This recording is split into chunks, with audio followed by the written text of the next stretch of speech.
Hey, chavales, ¿qué tal?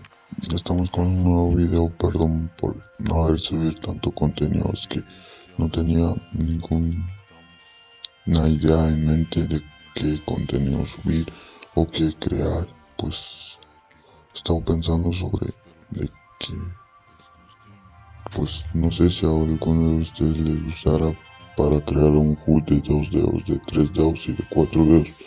Solo dejen en los comentarios y yo les estaré haciendo y ya, o algún método para mejorar con las paredes o algo así. Bueno, vamos con un video. Pero no soy mucho de decirle a mis amigos que los quiero, ni a mi madre que la quiero. No soy mucho de abrazar, no soy mucho de besar. Soy una persona bastante solitaria y asocial,